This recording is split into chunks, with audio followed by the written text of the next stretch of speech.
These red velvet inspired crumble cookies are to die for. Start by adding 150 grams of melted butter to a bowl, 1/4 cup of sugar, 2 teaspoons of vanilla extract, 1 egg, and 1 teaspoon of buttermilk. If you don't have buttermilk on hand, use 1 teaspoon of milk and 1 teaspoon of white vinegar. Add in 1 cup of soft brown sugar. In this recipe, we'll be adding in more brown sugar than white. This will make the cookies more softer. Add in 3 drops of red dye.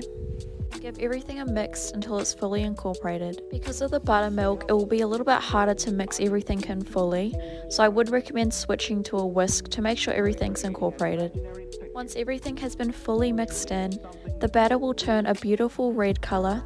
You shouldn't be able to see any blobs of the buttermilk. If you can, just keep on mixing and eventually it will mix together.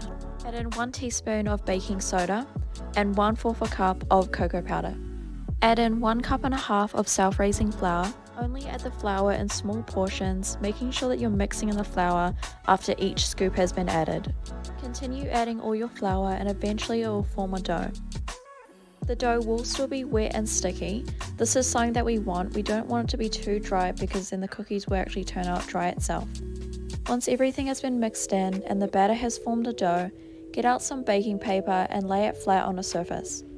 Gently place your batter on the baking paper. We're actually going to refrigerate these for 2 to 3 hours, making sure that everything is solidified and cooled down. While the cookie dough is inside the fridge cooling, we're going to make the frosting. Start by adding 3 tablespoons of cream cheese, as well as 5 tablespoons of icing sugar. Pour in about 3 tablespoons of milk, then give it a stir until everything is all mixed in. You may need to switch to a whisk like I did because it was so hard to mix everything, especially with the cream cheese. After cooling your dough for 2 to 3 hours, the dough will be ready to be rolled into balls. So go ahead and roll the dough into small balls. You can make up to 12 cookies with this dough. A trick I do to make sure that the cookies look really nice on top is I don't actually add the white chocolate chips in with the dough. I'll put it on top, lay it out nicely, and then when they're cooking, they will spread out and the chocolate chips will sort of get their own placement and it'll look really nice on top.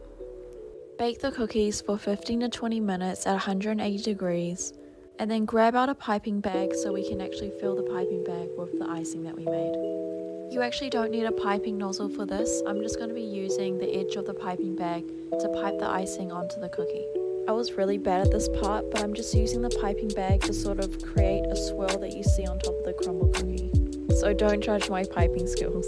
So I went ahead and just did all the cookies with the same sort of swirl motion. After I had finished adding all the icing onto the cookies, I went ahead and broke a little bit of the red velvet cookie and crumbled it up, and then I put it on top of all the cookies to sort of create a garnish. I was trying to make it look as close as possible to the Crumbl cookie. How do you guys think I did? Thank you guys so much for watching. If you end up making this recipe, then definitely share your creations in the comments below. I post every 4 days and I hope